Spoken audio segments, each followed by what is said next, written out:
ओम भास्कराय नमः। हरे कृष्ण। आप सभी का दिन शुभ हो। आज दिनांक है 17 दिसंबर, दिन है बुधवार और आज है पौष मास के कृष्ण पक्ष की त्रयोदशी तिथि। और हर महीने की त्रयोदशी तिथि को भगवान शिव को समर्पित प्रदोष व्रत रखा जाता है।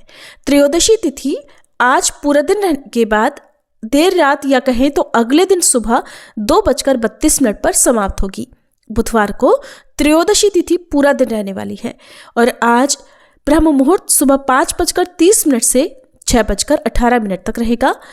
सूर्योदय होगा सुबह 7:05 पर, सूर्यास्त होगा शाम 5:40 पर और राहु काल दोपहर 12 बजे से 1:30 बजे तक रहेगा। विशाखा नक्षत्र शाम 5:11 तक रहेगा। बाद में अनुराधा नक्षत्र प्रारंभ हो जाएगा। सुकर्म योग दोपहर 2:17 तक रहेगा और इस बार गुरुवार को तड़के 2:32 से भद्रा काल भी लग रहा है, जिसका समापन गुरुवार को दोपहर 3:47 पर होगा। हालांकि इस बार भद्रा का वास स्वर्गलोक में रहेगा और पूजा पाठ के लिए यदि भद्रा स्वर्गलोक में भी रहती है तो पृथ्वीलोक पर अशुभ नहीं मानी जाती। जब मृत्युलोक में भद्रा का वास होता है तभी सभी शुभ कार्यों के लिए ये समय अशुभ होता है। अब आप सभी सुनिए सीता नित्य नेम की कहानी। उसके बाद हम पौष मास महात्म्य की आज की कथाएं, आज का अध्याय सुनेंगे। इस कहानी को सीता माता कहती थी और प्रभु श्री राम सुना करते थे। एक दिन श्री राम भगवान को किसी काम के लिए बाहर जाना पड़ा तो सीता माता कहने लगी कि भगवान, मेरा तो 12 वर्ष का नित्यनेम है, अब आप बाहर जाएंगे तो मैं अपनी कहानी किसे सुनाऊंगी। तब श्री राम ने कहा कि सीते, आप कुएं की पाल पर जाकर बैठ जाना और वहाँ पर जो भी औरतें पानी भरने आएंगी उन्हें अपनी कहानी सुना दिया करना। सीता माता कुएं की पाल पर जाकर बैठ गई। तभी एक स्त्री आई। उसने रेशम की जरी की साड़ी पहन रखी थी और सोने का घड़ा ले रखा था। सीता माता उसे देखकर कहने लगी, बहन, मेरा 12 वर्ष का नित्यनेम सुन लो। पर वह स्त्री बोली कि मैं तुम्हारा नित्यनेम सुनूंगी तो मुझे तो घर जाने में देर हो जाएगी और मेरी सास मुझसे झगड़ा करेगी। इसलिए उसने कहानी नहीं सुनी और अपने घर चली गई। लेकिन उसके घर जाते ही उसकी रेशम जरी की साड़ी फट गई। सोने का घड़ा मिट्टी के घड़े में बदल गया। सासू ने देखा तो पूछा, अरे बहू, ये किसका दोष अपने सिर लेकर आ गई है। बहू बोली, माँ जी, कुएं पर एक औरत बैठी थी। उसने अपनी कहानी सुनने के लिए कहा, लेकिन मैंने नहीं सुनी। शायद उसी का ये फल मुझे मिला है। बहू की बात सुनकर अगले दिन वही साड़ी और वही घड़ा लेकर सास कुएं की पाल पर गई।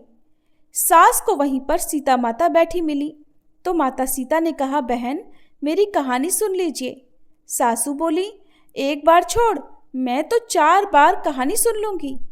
तब सीता माता बोली, राम आए लक्ष्मण आए, देश के पुजारी आए, नित नेम का नेम लाए, आओ राम बैठो राम, तपी रसोई जीमो राम, माखन मिश्री खाओ राम, दूध पताशा पियो राम, सूत के पल का मोठो राम, शाल दुशाला पोठो राम, शाल दुशाला ओढ़ो राम, जब बोलूं राम ही राम, राम सवारे सबके काम, खाली घर भंडार भरेंगे, सबका बेड़ा पार करेंगे, श्री राम जय जय राम।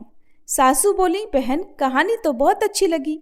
फिर कहानी सुनकर सासू घर चली गई और उसकी साड़ी फिर से रेशम जरी की बन गई। मिट्टी का घड़ा भी फिर वापस से सोने के घड़े में बदल गया। बहू ने देखा तो कहने लगी, सासू माँ, आपने ये सब कैसे किया। सासू बोली, बहू, तू दोष लगा कर आई थी और मैं अब दोष उतार कर आ रही हूँ। बहू ने पूछा कि माँ जी, वह कुएं वाली स्त्री कौन है। सासू ने बताया कि वह तो सीता माता थी। वो पुराने से नया कर देती हैं, खाली घर में भंडार भर देती हैं। वह लक्ष्मी जी का वास घर में कर देती हैं और मनुष्य की जो भी इच्छा हो उसे पूर्ण कर देती हैं। बहू बोली, माँ जी, फिर तो ऐसी कहानी मुझे भी सुना दो। सास बोली कि ठीक है, तुम भी सुनो। फिर सास ने कहानी शुरू की। राम आए लक्ष्मण आए, देश के पुजारी आए, नित नेम का नेम लाए, आओ राम बैठो राम, तपी रसोई जीमो राम, माखन मिश्री खाओ राम, दूध बताशा पियो राम, सूत के पल का मोठो राम, शाल दुशाला पोठो राम, शाल दुशाला ओढ़ो राम। जब बोलूं राम ही राम, राम सवारे सबके काम, खाली घर भंडार भरेंगे, सबका बेड़ा पार करेंगे। बोलो श्री राम जय जय राम। कहानी सुनकर बहू बोली, माँ जी कहानी तो बहुत अच्छी है। सासू ने कहा, ठीक है, अब से हम इस कहानी को रोज किया करेंगे। अब सास बहू रोज सवेरे उठती, नहाती धोती और पूजा करने के बाद नित्य नेम की सीता माता की कहानी कहती। एक दिन की बात है, उनके यहाँ पड़ोस की एक औरत आई और बोली कि बहन जरा सी आँच तो देना। तो बहू बोली कि आँच तो अभी हमने जलाई ही नहीं। पड़ोसन बोली, तो फिर तुम सुबह 4 बजे से उठकर क्या कर रही हो? तो उन्होंने कहा कि हम तो सुबह सुबह उठकर पूजा करते हैं, फिर सीता माता की नित्य नेम की कहानी कहते हैं। पड़ोसन ने उनकी बात सुनकर फिर कहा कि सीता माता की कहानी कहने से तुम्हें क्या मिला? तब वे दोनों बोली कि सीता माता की कहानी कहने से घर में भंडार भर जाते हैं, सारे काम पूर्ण हो जाते हैं, मन की इच्छा भी पूरी होती है। पड़ोसन ने कहा, बहन अगर ऐसा है तब तो फिर मुझे भी कहानी सुना दो। तब बहू बोली कि ठीक है, तुम भी ये कहानी सुन लो। राम आए लक्ष्मण आए, देश के पुजारी आए, नित नेम का नेम लाए, आओ राम बैठो राम, तपी रसोई जीमो राम, माखन मिश्री खाओ राम, दूध बताशा पियो राम, सूत के पल का मोठो राम, शाल दुशाला पोठो राम, शाल दुशाला ओढ़ो राम। जब बोलूं राम ही राम, राम सवारे सबके काम, खाली घर भंडार भरेंगे, सबका बेड़ा पार करेंगे, श्री राम जय जय राम। पड़ोसन ने इस कहानी को सुना तो कहने लगी, बहन कहानी तो बहुत अच्छी लगी। अब वह पड़ोसन भी नित्य नेम सीता माता की कहानी कहने लगी। कहानी कहने से सीता माता ने पड़ोसन के भी धन के भंडार भर दिए। देखते ही देखते अब तो पूरे मोहल्ले में नित्य नेम की कथा चल पड़ी और हर किसी की मनोकामना पूर्ण होने लगी। हे सीता माता, जैसे आपने उन सभी के भंडार भरे, वैसे ही हमारे भी भरना। कहानी कहने वाले, सुनने वाले और हुंकार भरने वाले सबके भरना। सभी प्रेम से बोलिए, सीता मैया की जय। अब सुनिए आज का अध्याय। भाऊ राजा राम कंवर नामक एक डॉक्टर खामगांव में था। उसकी बदली तेल्हारा नामक शेगांव से उत्तर में गांव है वहां पर हो गई। वह तेल्हारा जाने के लिए परिवार सहित खामगांव से निकला और मठ में श्री गजानन महाराज का दर्शन करने के बाद गाड़ी से तेल्हारा जाने के लिए तैयार हुआ। शाम का समय हो गया था, सो मठाधिपति बाला भाऊ उससे कहने लगा कि आप प्रसाद लेकर फिर तेल्हारा जाइए, और आप तो आज तक कभी भी प्रसाद ग्रहण किए बिना नहीं गए हैं, फिर आज ऐसा क्यों? जिसमें आज व्यतिपात है ये सोचिए। इस पर कंवर ने कहा, आज रात को प्रसाद ग्रहण करके अगली रात में निकल जाऊंगा, क्योंकि मुझे जल्दी है, आप आग्रह मत करिए। इस प्रकार कहकर वह दमनी जोत कर बाल बच्चों के साथ तेल्हारा जाने को तैयार हो गए। अंधेरी रात थी और बड़ी भयंकर ठंडी भी लग रही थी, मानो रात्रि अपने पति के वियोग में शोक कर रही हो। और उस समय ऐसा चमत्कार हुआ कि गाड़ी वाला तेल्हारा का रास्ता ही भूल गया। गाड़ी बहुत ही तंग रास्ते से गुजर रही थी और दोनों तरफ रास्ते में कांटे ही कांटे थे। रात का समय था तो भला रास्ता भी किससे पूछे, क्या करे। अंत में एक बड़े सरोवर पर गाड़ी खड़ी हो गई। तब गाड़ी वाले ने कहा, साहब रास्ता भूल गया। अब ये बात सुनकर कुंवर को तो बड़ा आश्चर्य हुआ। नीचे उतरकर देखा तो कुछ भी दिखाई नहीं पड़ता था। सो वह गाड़ी वाले को बहुत बात बोलने लगा, उसे डांटने लगा कि तुम तेल्हार के हो, इसीलिए तो मैंने तुम्हारी गाड़ी की और तुमने यह एकांत जगह में लाकर मुझे खड़ा कर दिया है। अरे क्या तुमने मदिरा तो नहीं पी ली थी जिससे तुम्हें रास्ता नहीं दिखा? तेल्हार का रास्ता बड़ा रास्ता है, उस पर तो सदैव लोग आया जाया करते हैं, फिर तुम्हारी गाड़ी यहाँ तंग रास्ते में कैसे आ गई? इस पर गाड़ी वाला हाथ जोड़कर बोला, साहब मुझको गालियाँ क्यों देते हो? मैं तो हमेशा भाड़े पर ही गाड़ी चलाता हूँ। रात दिन का मेरा तेल्हारा का रास्ता जाना पहचाना है और बैल भी कहीं नहीं मुड़े, सीधे यहीं पर आ गए, सरोवर देखकर रुक भी गए। ये सब कैसे हुआ मैं नहीं जानता साहब। तब कंवर मन ही मन समझ गया, हो न हो समर्थ का ही ये कृत्य है, क्योंकि मैं प्रसाद ग्रहण करके नहीं निकला और बाला भाऊ का कहना नहीं माना, उसी का ये नतीजा है। अब वह मन ही मन प्रार्थना करने लगा, हे गजानन, ये तो भयानक जंगल दिखाई पड़ रहा है, यहाँ आपके बिना मेरी रक्षा कौन कर सकता है। इतने में ही तालाब के दूसरी तरफ से घुंघरू घंटी की आवाज़ सुनाई पड़ी। तब डॉक्टर ने गाड़ीवान से कहा, ध्यान से सुनो, ये आवाज़ जहाँ से आ रही है उसी दिशा में अपने बैल को हाँको, प्रमुख रास्ता दूर नहीं होगा। ये सुनकर उसी आवाज़ की दिशा में दमनी लेकर बढ़ा।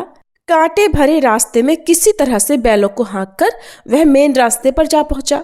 डॉक्टर ने जब अन्य गाड़ी वालों से पूछा तो पता चला कि वह तो शेगांव की ही सीमा थी।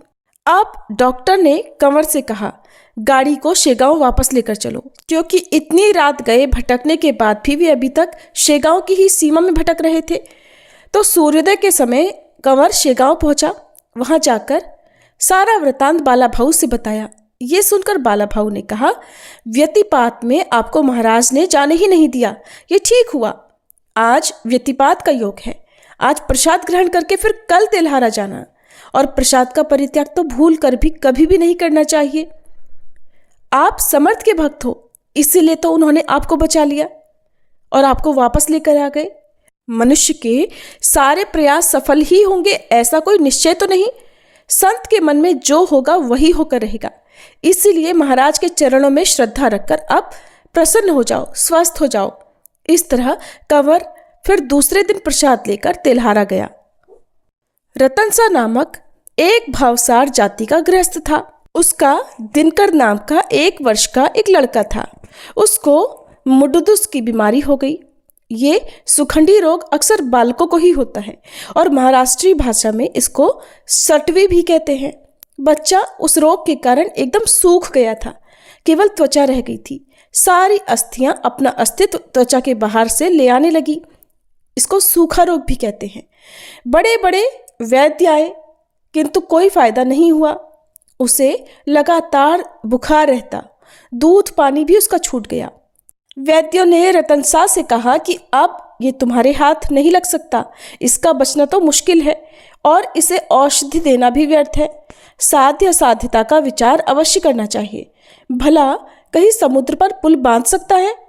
ये बात सुनते ही रतनसा तो रोने लगा। अंत में उसने मन में विचार किया कि आखिरी उपाय करके देखने में कोई हर्जी नहीं। उस बच्चे की अवस्था देखकर घर के सभी लोग रोने लगे। उसके हाथ पैर ठंडे पड़ गए थे, नाड़ी छूट गई थी और आंखों की रोशनी बिल्कुल कमज़ोर हो गई थी। ऐसी अवस्था में रतनसा ने बच्चा अपने दोनों हाथों में उठाया, गजानन महाराज के द्वार पर रखा और संकल्प किया कि मेरा यह बालक रोगमुक्त हो गया तो मैं 5 रुपए का प्रसाद बांटूंगा। हे महाराज, आपने तो सबको सफलता दी, मैं आपका ही हूँ, मेरी उपेक्षा मत कीजिए, इस बालक पर कृपा कीजिए। अगर मेरा ये बालक आपके द्वार पर मर जाता है तो जान लीजिएगा कि सारे बराड़ में आपकी ही अपकीर्ति होगी और सारे लोग तो आज तक कहते आए हैं कि आपके चरण अमृत है। इस बालक पर भी कृपा करिए। मैंने निश्चय किया है कि मेरा ये बालक अगर नहीं उठा तो मैं भी आपके चरणों पर अपना सिर पटक पटक कर मर जाऊंगा। हे महापुरुष, मुझे इसके दुख में और कष्ट मत दीजिए। और फिर थोड़ी ही देर में ऐसा चमत्कार हुआ कि वह बालक हाथ पैर चलाने लगा, उसकी नाड़ी व्यवस्थित हो गई और वह रोने लगा। उसके अंदर इतनी कमजोरी हो गई थी कि वह रोना भी भूल गया था, वह रो तक नहीं सकता था। उसे रोता हुआ देखकर सबको बड़ा आनंद हुआ। भला समर्थ की कृपा होने पर दुख कैसे रह सकता है? भला सूरज के सामने अंधकार का रहना संभव है? दिनकर अब थोड़े ही दिनों में पूरी तरह स्वस्थ हो गया। इस प्रकार महाराज सत्य संकल्प दाता है। संतों की कृपा अनमोल होती है, उसका मूल्य कभी नहीं आंका जा सकता। राजा नामक कोल्हटकर का पुत्र संत कृपा का ही फल है। रामचंद्र पाटिल की चंद्रभागा नाम की एक पुत्री थी जिसकी ससुराल लाडेगांव में थी। वो 18 वर्ष की थी और जब गर्भवती हुई तो बड़ी अद्भुत घटना घटी। प्रसव काल के समय स्त्रियों का दूसरा जन्म ही होता है और जनरीति के अनुसार चंद्रभागा को प्रसूति के लिए मायके शेगांव लाया गया। वहां पर उसे बड़ी भारी प्रसव पीड़ा होने लगी और उसे प्रसूति के ज्वर ने भी आक्रांत कर दिया। पाटिल ने कई बड़े डॉक्टरों से इलाज करवाया, लेकिन ज्वर में कोई लाभ नहीं हुआ। थोड़ा बहुत तो आराम हुआ, लेकिन ज्वर पूरी तरह से दूर नहीं हुआ, जिससे चंद्रभागा बार बार बीमार पड़ने लगी। एक बार उसे उपचार के लिए अकोला लेकर गए तो वहां पर कुछ वैद्य बोले कि इसे तो नल संग्रहणी हो गई है, कईयों ने कहा उसे टीबी हो गई है। इस तरह किसी से भी निश्चित निदान नहीं हो पाया। अंत में पाटिल ने सोचा कि अब तो वैद्य गजानन ही है। औषधम जानवी तोयम वैद्यो नारायणो हरिहि, ऐसी कहावत है। उन्होंने कहा, आप इसे प्रतिदिन महाराज की भस्म लगाओ और महाराज का चरण तीर्थ पिलाओ, चाहे महाराज तारे या मारे, इसके सिवा अब कोई दूसरा उपाय नहीं बचा। पिता रामचंद्र पाटिल महाराज के बड़े निष्ठावान भक्त थे। अब धीरे धीरे उस लड़की को लाभ होने लगा जो कभी बिस्तर से उठ नहीं सकती थी। वो पैदल चलकर मठ में महाराज के दर्शन को आई। और ऐसा भस्म का अमिट प्रभाव है, जिसकी दृढ़ निष्ठा है उसको फल अवश्य ही मिलता है। इसलिए आप जिस भी देवता की पूजा करते हैं उस पर भक्त की दृढ़ श्रद्धा होना बहुत जरूरी है। रामचंद्र पाटिल की पत्नी जानकी बाई जो बड़ी सुलक्षणा थी, किंतु दैवयोग किसी को चूकता नहीं। बार बार उसके पेट में दर्द उठता था और वह वायुशूल था। बहुत सारी औषधियां दी गई, किंतु थोड़ी देर तो आराम मिलता, फिर बाद में पेट में दर्द होता ही होता था। अब यह स्थिति कई दिनों तक रही। अंत में उसका परिणाम यह हुआ कि वह वायु मस्तिष्क में प्रविष्ट होकर उन्माद में परिवर्तित हो गई। अब जिससे वह पागलों की तरह से आचरण करने लगी। वायु रोग ऐसे ही होते हैं, कभी कभी तो वो सो जाती तो कभी खाती ही रहती। कई लोग उसे देखकर कहने लगे, इसे तो पिशाच बाधा हो गई है। कुछ लोग कहने लगे, ये तो करनी का प्रभाव है, किसी ने कोई करनी कर दी है, कोई जादू टोना कर दिया है। जो सत्ताधीश होते हैं उनकी शत्रुता बहुत लोगों से भी होती है, सो दुर्बल शत्रु करनी टोना से अपना जोर बताते हैं। कई प्रकार की औषधि दी गई, ओझा लोगों को बुलाकर झाड़ फूंक भी करवाई गई। यहाँ तक कि कई तरह के डोरे धागे जानकी बाई के हाथ में बांधे गए, किंतु लाभ नहीं हुआ। पाटिल धनवान थे और अब इस रोग के कारण संकट में पड़ गए। उसका दाम्भिक लोग लाभ उठाकर उससे धन लूटा करते। जो जैसा भी उपाय बताता, पाटिल अपनी पत्नी को बचाने के लिए, उसे ठीक करने के लिए वही करते, लेकिन वो ठीक नहीं हुई। इस तरह से उपचार के नाम पर बहुत लोगों ने उनसे खूब रुपए लूटे। अंत में पाटिल ने विचार किया कि मैं गजानन पुत्र हूं और मेरी पत्नी तो उनकी बहू लगती है। अब ओझा तो गजानन ही है, दूसरे ओझा की कोई आवश्यकता नहीं। तब उन्होंने अपनी पत्नी से कहा, कल से तुम मठ में जाकर समाधि को प्रदक्षिणा करने लगो। वह पति का कहना मान गई। प्रतिदिन स्नान करके वह समाधि की परिक्रमा करने लगी। सच्चे मन से सद्गुरुनाथ की गई परिक्रमाएं सफल हो गई। अब उसका वात विकार नष्ट हो गया और वह बिल्कुल स्वस्थ हो गई। सच्चे संतों की सेवा कभी व्यर्थ नहीं होती, किंतु मनुष्य की निष्ठा बैठना बड़ा मुश्किल है। कई बार बहुत विश्वास करने के बाद, भक्ति करने के बाद भी जब फल नहीं मिलता तो लोग ये सोचते हैं कि इन भगवान में, इन संतों में तो कोई शक्ति ही नहीं है, तो दूसरे भगवान, दूसरे संतों की पूजा आरंभ कर देते हैं और एक ही संत पर, एक ही भगवान पर जिनकी अटूट श्रद्धा निष्ठा होती है, चमत्कार भी उन्हीं के साथ होते हैं। इधर समर्थ के बाद बाला भाऊ गद्दी पर बैठे। महाराज के प्रताप से उनके भी कुछ थोड़े चमत्कार हुए। ये वैशाख वद्य षष्ठी को शेगांव में ही वैकुंठ को प्राप्त हुए। उनके बाद नारायण गद्दी पर बैठे। बाला भाऊ जब गए तो नारायण को नांदुरा गांव में स्वप्न पड़ा था। वो कथा भी सुनिए। स्वप्न में उनके महाराज बोले, अरे नारायण माली, तुम भाविक जनों की रक्षा करने शेगांव जाओ। ऐसा कहकर गजानन महाराज चले गए। ये सुनकर नारायण शेगांव आए। कुछ दिन इन्होंने भी अधिकार चलाया, फिर ये चैत्र शुद्ध षष्ठी को समाधि में लीन हो गए। अब एक बार की बात है, मंदिर में शिखर बांधते समय गवंडी के हाथ तले एक मजदूर काम कर रहा था। मिस्त्री को पत्थर देते समय उसका बैलेंस बिगड़ा और वह 30 फुट ऊंची से नीचे तांसे हुए पत्थर पर गिर पड़ा। उसको गिरते हुए लोगों ने देखा और सोचा कि इतनी ऊंचाई से गिरने पर इसका बचना तो मुश्किल है, इसकी तो मृत्यु निश्चित है। किंतु आश्चर्य की बात यह हुई कि उसे कहीं पर भी कैसी भी चोट नहीं आई। जैसे कोई सीढ़ियों से जमीन पर उतरता है, वैसे ही ठीक उस मजदूर का भी हुआ। उसने तो लोगों से कहा कि जब मेरा तोल गया तो किसी ने मेरा हाथ पकड़कर भूमि पर खड़ा कर दिया और भूमि पर मेरा पैर पड़ते ही वह अदृश्य हो गया। ये वृतांत सुनकर लोगों को बड़ा आनंद हुआ। समर्थ किसी का अभिशाप नहीं लेते। दैव योग से ही ये तेरे पतन का योग आया और इस समय साक्षात समर्थ के हाथ का स्पर्श तुझे हुआ।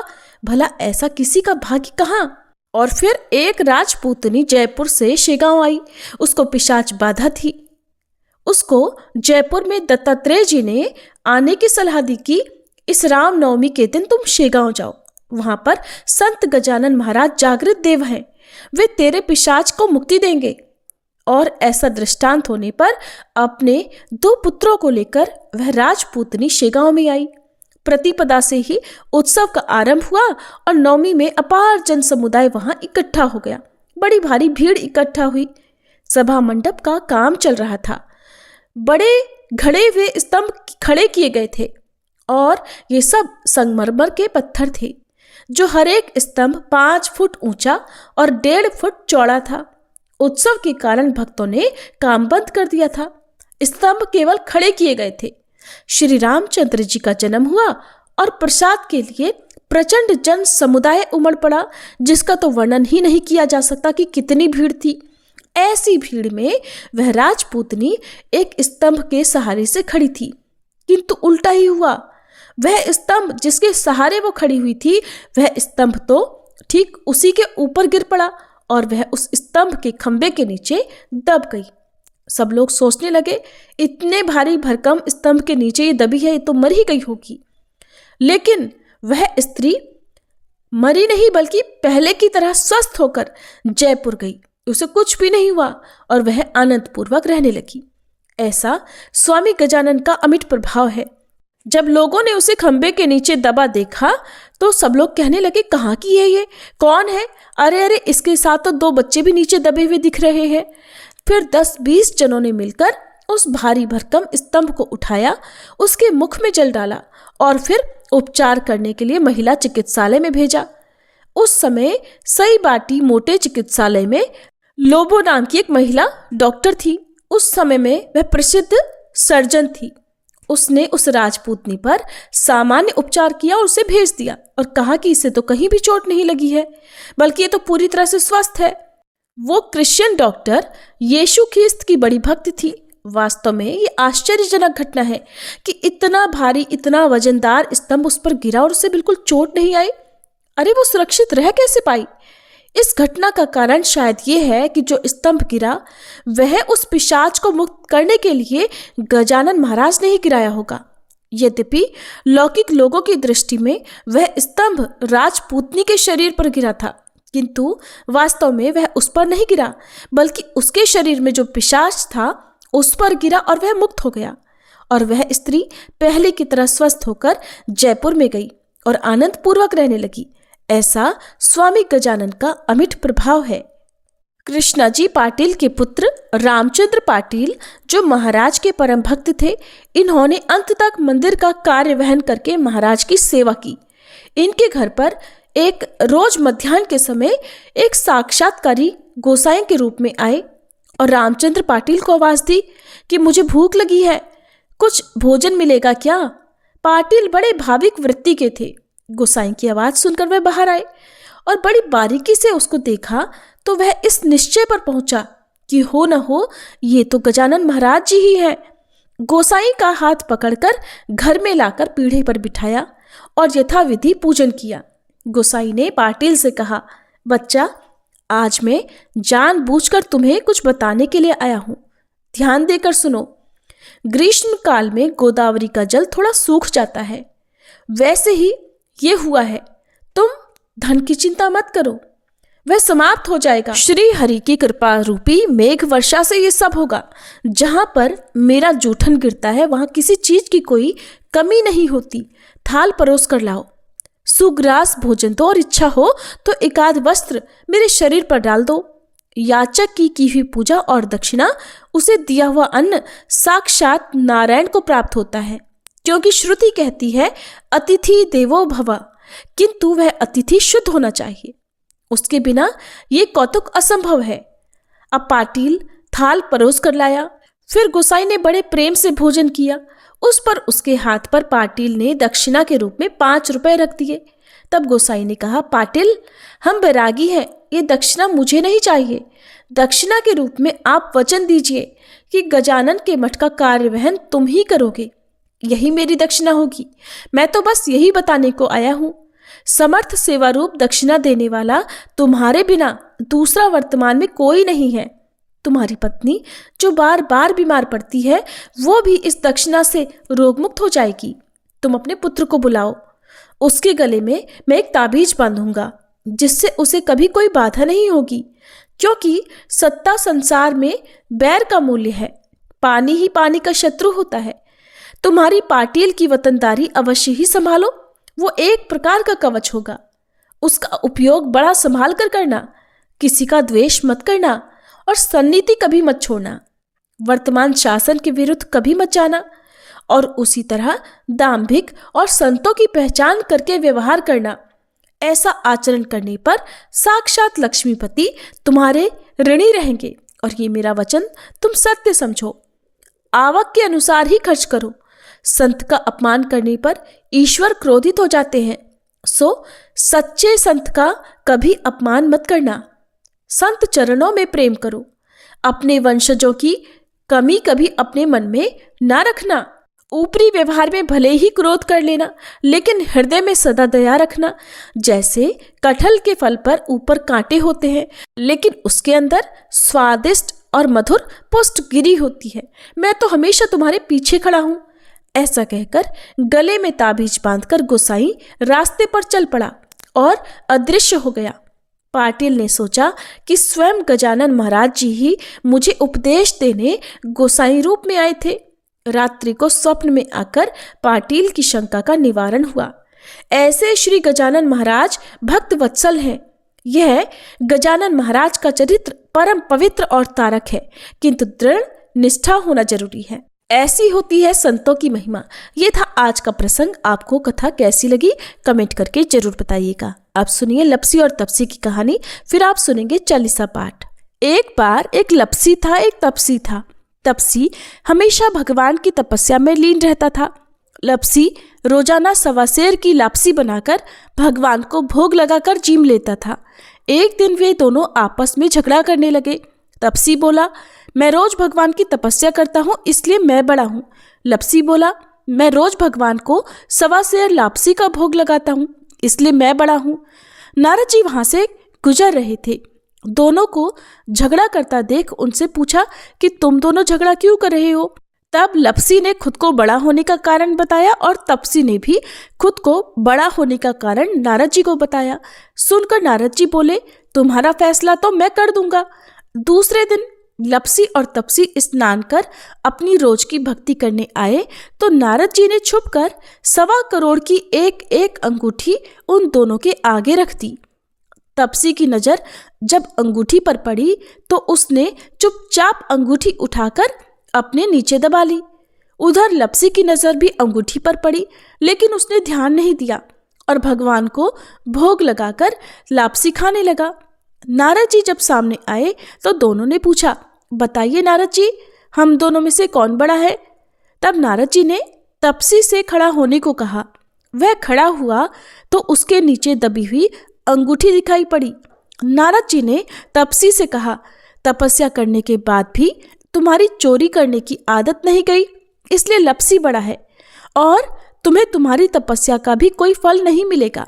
तब तपसी शर्मिंदा होकर क्षमा मांगने लगा। उसने नारद जी से पूछा, नारद जी, मेरी तपस्या का फल फिर मुझे कैसे मिलेगा। तब देवर्षि नारद जी ने बताया, अगर कोई गाय और कुत्ते की रोटी नहीं बनाएगा तो फल तुझे मिलेगा। अगर कोई ब्राह्मण को जिमाकर दक्षिणा नहीं देगा तो फल तुझे मिलेगा। अगर कोई साड़ी के साथ ब्लाउज नहीं देगा तो फल तुझे मिलेगा। अगर कोई दिए से दिया जलाएगा तो फल तुझे मिलेगा। अगर कोई सारी कहानी सुने लेकिन तुम्हारी कहानी ना सुने तो फल तुझे मिलेगा। उसी दिन से हर व्रत कथा और कहानी के साथ लपसी तपसी की कहानी भी सुनी और कही जाती है। श्री रवि हरत हो घोरतम, अगणित किरण पसारी। वंदन करूं तब चरणन में, अर्घ देऊं जलधारी। सकल सृष्टि के स्वामी हो, सचराचर के नाथ। निस्दिन होत तुमसे ही, होवत संध्या प्रभात। जय भगवान सूरतमहारी, जय खगेश दिनकर शुभकारी। तुम हो सृष्टि के नेत्र स्वरूपा, त्रिगुणधारी त्रैवेद स्वरूपा। तुम ही करता पालक संहारक, भुवन चतुर्दश के संचालक। सुंदर बदन चतुर्भुजधारी, रश्मि रथी तुम गगन विहारी। चक्र शंख अरु श्वेत कमलधर, वर मुद्रा सोहत चोटे कर। शीश मुकुट कुंडल गलमाला, चारु तिलक तब भाल विशाला। सप्त अश्वरथ अति द्रुतगामी, अरुण साथी गति अविरामी। रक्त वरुण आभूषण धारक, अति प्रिय तोहे लाल पदारथ। सर्वात्मा कहे तुम्हें ऋग्वेदा, मित्र कहे तुमको सब वेदा। पंच देवों में पूजे जाते, मनोवांछित फल साधक पाते। द्वादश नाम जाप उद्धारक, रोग शोक अरु कष्ट निवारक। माँ कुंती तब ध्यान लगायो, दानवीर सूत कर्ण सो पायो। राजा युधिष्ठिर तब जस गायो, अक्षय पात्र वो वन में पायो। शस्त्र त्याग अर्जुन अकुरायो, बन आदित्य हृदय से पायो। विंध्याचल तब मार्ग में आयो, हाहाकार तिमिर से छायो। मुनि अगस्त गिरि गर्व मिटायो, निज तप बल से विंध्य नवायो। मुनि अगस्त तब महिमा गाई, सुमिर भये विजयी रघुराई। तोहे विरोग मधुर फल जाना, मुख में ली नहीं तोहे हनुमाना। तब नंदन शनिदेव कहावे, पवन के सूत शनि तीर मिटावे। यज्ञ व्रत स्तुति तुम्हारी कीन्ही, भेंट शुक्ल यजुर्वेद की दीन्ही। सूर्यमुखी खरितर तब रूपा, कृष्ण सुदर्शन भानु स्वरूपा। नमन तोहे ओंकार स्वरूपा, नमन आत्मा अरुकाल स्वरूपा। दिग दिगंत तब तेज प्रकाशे, उज्ज्वल रूप तुम्ही आकाशे। दश दिगपाल करत तब सुमिरन, अंजलि नित्य करत हैं अर्पण। त्रिविध ताप हरता तुम भगवन, ज्ञान ज्योति करता तुम भगवन। सफल बनावे तब आराधन, गायत्री जप सरल है साधन। संध्या त्रिकाल करत जो कोई, पावे कृपा सदा तब वोही। चित शांति सूर्यास्तक देव, व्याधि अपाधि सब हर लेवे। अष्टदल कमल यंत्र शुभकारी, पूजा उपासना तब सुखकारी। माघ मास शुद्ध सप्तमी पावन, आरंभ हो तब शुभ व्रत पालन। भानु सप्तमी मंगलकारी, भक्ति दायनी दोषणहारी। रविवासर जो तुमको ध्यावे, पुत्रादिक सुख वैभव पावे। पाप रूपी पर्वत के विनाशी, व्रज रूप तुम हो अविनाशी। राहु आन तब ग्रास बनावे, ग्रहण सूरता को लग जावे। धर्म दान तब करते हैं साधक, मिटत राहु तब पीड़ा बाधक। सूर्य देव तब कृपा कीजे, दीर्घ आयु बल बुद्धि दीजे। सूर्य उपासना कर नित ध्यावे, कुष्ठ रोग से मुक्ति पावे। दक्षिण दिशा तोरी गति जावे, दक्षिणायन वो ही कहलावे। उत्तर मार्गी तोरो रथ होवे, उत्तरायण तब वो कहलावे। मन और वचन कर्म हो पावन, संयम करता भलित आराधन। भरत दास चिंतन करत घर दिन कर तब ध्यान, रखियो कृपा इस भक्त पे तुम्हारी सूर्य भगवान। ओम जय सूर्य भगवान, जय हो दिनकर भगवान।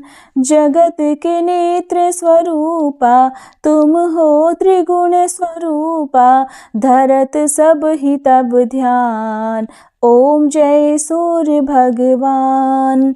सारथी अरुण है प्रभु, तुम श्वेत कमल धारी। तुम चार भुजाधारी, अश्व है सात तुम्हारे। कोटि किरण पसारे, तुम हो देव महान। ओम जय सूर्य भगवान। उषा काल में जब तुम उदयाचल आते, सब तब दर्शन पाते। फैलाते उजियारा, जागता तब जग सारा। करे सब तब गुणगान, ओम जय सूर्य भगवान। संध्या में भुवनेश्वर अस्ताचल जाते, गोधन तब घर आते। गोधूली बेला में हर घर हर आंगन में, हो तब महिमा गान। ओम जय सूर्य भगवान। देव दनुज नर नारी, ऋषि मुनिवर भजते। आदित्य हृदय जपते, स्तोत्र ये मंगलकारी। इसकी है रचना न्यारी, दे नव जीवन दान। ओम जय सूर्य भगवान। तुम हो त्रिकाल रचयिता, तुम जग के आधार। महिमा तब अपरंपार, प्राणों का सिंचन करके। भक्तों को अपने देते, बल बुद्धि और ज्ञान। ओम जय सूर्य भगवान। भूचर जलचर खेचर, सबके हो प्राण तुम्ही। सब जीवों के प्राण तुम्ही। वेद पुराण बखाने, धर्म सभी तुम्हें माने। तुम ही सर्वशक्तिमान, ओम जय सूर्य भगवान। पूजन करती दिशाएं, पूजे दश दिक्पाल। तुम भुवनों के प्रतिपाल, ऋतुएं तुम्हारी दासी। तुम शाश्वत अविनाशी, शुभकारी अंशुमान। ओम जय सूर्य भगवान। ओम जय सूर्य भगवान। जय हो दिनकर भगवान। जगत के नेत्र स्वरूपा, तुम हो त्रिगुण स्वरूपा। धरत सब ही तब ध्यान, ओम जय सूर्य भगवान। ओम जय सूर्य भगवान। जय जय तुलसी भगवती सत्यवती सुखदानी। नमो नमो हरि प्रेसी श्री वृंदावन खानी। श्री हरि शीश विरजनी, देहु अमर वर अम्ब। जनहित हे वृंदावनी, अब न करहु विलंब। धन्य धन्य श्री तुलसी माता, महिमा अगम सदा श्रुति गाता। हरि के प्राणहु से तुम प्यारी, हरहि हेतु कीन्हो तप भारी। जब प्रसन्न है दर्शन दीन हो, तब कर जोरी विनय उस कीन हो। हे भगवंत कंत मम होहु, दीन जानि जानि छाड़हु छोहु। सुनि लक्ष्मी तुलसी की बानी, दीन हो श्राप कध पर आनी। उस अयोग्य वर मांगन हारी, हो बिटप तुम जड़ तनुधारी। सुनि तुलसी ही श्रव्यो तेहि ठामा, करहु वास तुहु नीचन धामा। दियो वचन हरि तब तत्काला, सुनहु सुमुखी जानि होहु बिहाला। समय पाई ब्योहरो पाति तोरा, पूजहि आस वचन सत मोरा। तब गोकुल मह गोप सुदामा, तासु भई तुलसी तू बामा। कृष्ण रास लीला के माही, राधे शक्यो प्रेम लखि नाही। दियो श्राप तुलसी तत्काला, नर लोकहि तुम जन्महु बाला। यो गोप वह दानव राजा, शंख चूर्ण नामक शिर ताजा। तुलसी भई दासु की नारी, परम सती गुण रूप अगारी। अस द्वै कल्प बीति जब गयहु, कल्प तृतीय जन्म तब भयहु। वृंदा नाम भयो तुलसी को, असुर जलंधर नाम पति को। कर अति द्वंद अतुल बल धामा, कीन्हा शंकर से संग्रामा। जब निज सैन्य सहित शिव हारे, मरहि न तब हर हर ही पुकारे। पतिव्रता वृंदाती नारी, को न सके पति ही संहारी। तब जलंधर ही भेष बनाई, वृंदा ढिग हरि पहुँचो जाई। शिव हित लहि करि कपट प्रसंगा, कियो सतीत्व धर्म तो ही भंगा। भयो जलंधर कर संहारा, सुनी उर शोक उपारा। तिहि क्षण दियो कपट हरि टारी, लखि वृंदा दुख गिरा उचारी। जलंधर जस हत्यो भीता, सोई रावण तस हरहि सीता। अस प्रस्तर सम हृदय तुम्हारा, धर्म खंडी मम पति संहारा। यही कारण लहि श्राप हमारा, होवे तनु पाषाण तुम्हारा। सुनि हरि तुरत ही वचन उचारे, दियो श्राप बिना विचारे। लख्यो ना निज करतूत पति को, छलन चाहियो जब पार्वती को। जड़ मति तुह अस हो जड़ रूपा, जग में तुलसी बिटप अनूपा। धग्व रूप हम शाली ग्रामा, नदी गंडकी बीच ललामा। जो तुलसी दल हम ही चढ़ई है, सब सुख भोग परम पद पई है।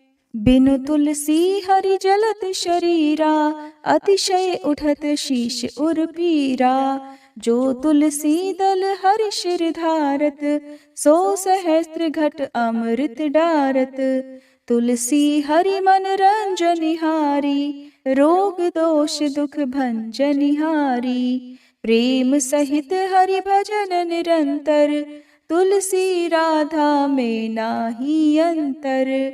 व्यंजन हो 56 प्रकारा, बिन तुलसी दल ना हरहि प्यारा। सकल तीर्थ तुलसी तर छाही, लहत मुक्ति जन संशय नाही। कवि सुंदर एक हरि गुण गावत, तुलसी निकट सहस गुण पावत। बसत निकट दुर्वासा धामा, जो प्रयास ते पूर्व ललामा। पाठ करहि जो नित नर नारी, हो ही सुख भाषहि त्रिपुरारी। तुलसी चालीसा पढ़ी तुलसी तरु गृहधारी, दीप दान करी पुत्र फल पावहि बंध्यहु नारी। सकल दुख दरिद्र हरिहार हुए परम प्रसन्न, आशय धन जन लड़ही कर बसहि पूर्णा अत्र। लाही अभिमत बल जगत, महिलाहि पूर्ण सब काम, जेहि दल अर्पहि तुलसी, तह सहस बसहि हरि राम। तुलसी महिमा नाम लख, तुलसी सूत सुख राम, मानस 40 रच्यो, जग मह तुलसीदास। प्रेम से बोलिए तुलसी महारानी की जय। तुलसी महारानी नमो नमो, हर की पटरानी नमो नमो। तुलसी महारानी नमो नमो, धन तुलसी पूरण तप कीनो, शालिग्राम बनी पटरानी नमो नमो। तुलसी महारानी नमो नमो, हर की पटरानी नमो नमो। जाके पत्र मंजरी कोमल, श्रीपति कमल चरण लपटानी नमो नमो। तुलसी महारानी नमो नमो, हरि की पटरानी नमो नमो। कौन महीने बोई रानी तुलसा, कौन महीने हुई हरियाली नमो नमो। तुलसी महारानी नमो नमो, हर की पटरानी नमो नमो। कौन महीने हुई तेरी पूजा, कौन महीने हुई पटरानी नमो नमो। तुलसी महारानी नमो नमो। आषाढ़ मास में बोई रानी तुलसा, सावन महीने हुई हरियाली नमो नमो। तुलसी महारानी नमो नमो, हरि की पटरानी नमो नमो। कार्तिक मास में हुई तेरी पूजा, मंगसिर मास हुई पटरानी नमो नमो। तुलसी महारानी नमो नमो, हर की पटरानी नमो नमो। धूप दीप नैवेद्य आरती, पुष्पन की वर्षा बरसानी नमो नमो। तुलसी महारानी नमो नमो, हर की पटरानी नमो नमो। 56 भोग 36 व्यंजन, बिन तुलसी हरि एक न मानी नमो नमो। तुलसी महारानी नमो नमो, हरि की पटरानी नमो नमो। जो तुलसी को सवेरे गाए, श्री कृष्ण के दर्शन पाए नमो नमो। तुलसी महारानी नमो नमो, हर की पटरानी नमो नमो। जो तुलसी को दोपहर गाए, खीर खांड का भोग लगाए नमो नमो। तुलसी महारानी नमो नमो, हर की पटरानी नमो नमो।